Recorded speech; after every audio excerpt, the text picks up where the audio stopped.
સંધ્યામાં આપણે અહીંયા બધા ભેગા થયા છીએ. અમારા બાબુભાઈ પરસોત્તમભાઈ પંચાલ ગામ સલ્લા, એમની આજે 5મી પુણ્યતિથિ છે. તો એ નિમિત્તે તારાબેન અને એમના બંને દીકરાઓએ આ ભજન સંધ્યાનો પ્રોગ્રામ રાખેલો છે. તારાબેને અમને 2 મહિના પહેલા આમંત્રણ આપી દીધું હતું કે આજની તારીખ 4 મહિના પહેલા તમારે જરૂર બધાએ ભજનમાં આવવાનું છે. લગભગ બધા અમારા ભજન સાંભળે જ છે. હા, એમણે ભજન સંધ્યાનું આમંત્રણ આપ્યું છે. સાંજના ભજન રાખ્યા છે અને અહીંયા પધારેલા દરેક મહેમાનોએ પ્રસાદ લઈને જવાનું છે. તો અમારું પંચાલ રાધાકૃષ્ણ મંડળ સૌથી પહેલા તો કનૈયાના ચરણોમાં વાતો ના કરો તો અમને સારું લાગે. પ્લીઝ વાતો ના કરો. દરેકને વિનંતી છે કે થોડી વાર વાતો ના કરે. સૌથી પહેલા તો કનૈયાના ચરણોમાં કોટી કોટી વંદન. બાબુ દાદાને પણ અમારા કોટી કોટી વંદન. એમના પરિવારને ખૂબ ખૂબ ધન્યવાદ કે અમને રાધાકૃષ્ણ મંડળને એમણે પસંદ કર્યા ભજન કરવા માટે અને અમને નિમંત્રણ આપ્યું. તો અમે આ ભજન કરવા માટે અહીંયા ઉપસ્થિત થયા. તો આવેલા દરેક મહેમાનોને, ભાઈઓ, વડીલો, બહેનો, બધાને અમારા જય શ્રી કૃષ્ણ. તમને અમારા ભજન પસંદ આવ્યા ને? અમારું રાધાકૃષ્ણ મંડળ યુટ્યુબ ની અંદર અમારી ચેનલ છે પંચાલ રાધાકૃષ્ણ મહિલા મંડળ. લગભગ તો બધા જોડે જ છે, પણ જેને ખબર ના હોય તો એને હું જાણકારી આપું.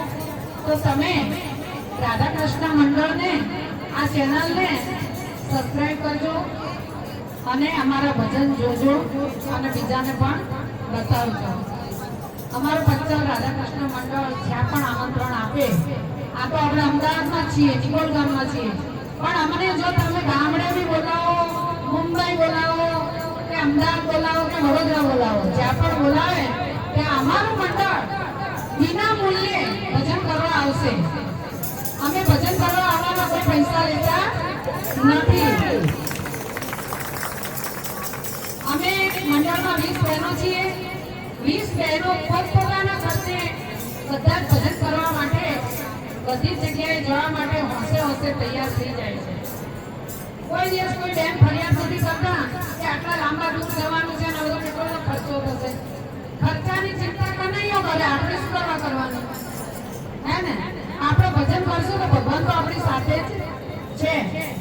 તો અમે ક્યાંય બી જઈએ તો અમે ભજનના પૈસા નથી લેતા.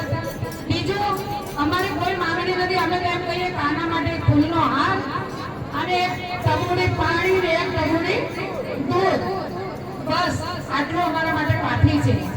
બીજું, અહીંયા આગળ 1 રૂપિયો પણ જો આના આગળ આવે છે તો એ બધા જ પૈસાનું અમે દાન કરીએ છીએ. ગાયને ચરો, ચકલાને ચણ, અનાથ આશ્રમમાં જઈએ, જે અમારાથી બની શકે એ અમે કરીએ છીએ.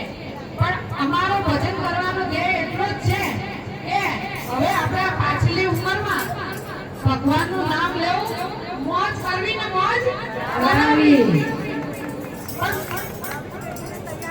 નવી પેઢીને તૈયાર કરવી. આપણા વિમળાબેન એમ કહે છે કે નવી પેઢીને તૈયાર કરવી. તો તેનો જો જે જુવાનીમાં થશે એ ગળફાણમાં કશું થવાનું નથી.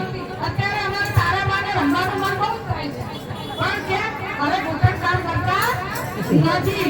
એટલે જવાનીમાં ભક્તિ કરો. મીરાબાઈએ પણ જવાનીમાં ભક્તિ કરી હતી, શકુબાઈએ પણ.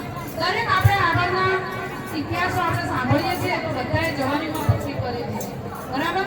તમારા હાથ પગ આપણા ચાલતા હોય તો આપણે યાત્રા કરવા જઈ શકીએ અને ભજન મંડળમાં રમવાનું મન થાય તો આપણે રમી શકીએ.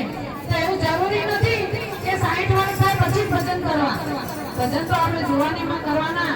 તો દરેક મારી બહેનોને વિનંતી છે, આપણા સમાજમાં, આપણા પંચાલ સમાજમાં ગમે તે સમાજ હોય, ગરીબમાં ગરીબ ઘર હશે તો પણ અમને આમંત્રણ મળશે તો અમે ભજન કરવા જવા માટે તૈયાર છીએ અને અમારી કોઈ માંગણી નથી. નથી. હા, બોલાવનાર યજમાન એને પોતાની શક્તિ પ્રમાણે જેટલો ખર્ચો હોય કરવો હોય તો સીધી કરે, પણ અમારી કોઈ માંગણી નથી. તો હું દરેકને હાથ જોડીને પ્રાર્થના કરું છું કે આ જુવાનીમાં કાનાને ઘરે બોલાવો. એવું નથી કે પુણ્યતિથિ હોય તો જ આપણે કાનાને બોલાવી શકીએ. કાનાને બોલાવવાના 1000 બહાના છે. તમે બર્થડેમાં બી બોલાવી શકો છો, બાળકને પારણ્યું હોય તો બોલાવી શકો છો, ગરબામાં પણ બોલો. અમે આનંદનો ગરબો પણ કરીએ છીએ. આનંદનો ગરબો પણ અહીંયા પારસમાં કરેલો પણ છે, લગભગ બધાને ખબર છે. તો બધાને ઘણું તો હું કંઈ કહેતી નથી, બધાને ખબર છે.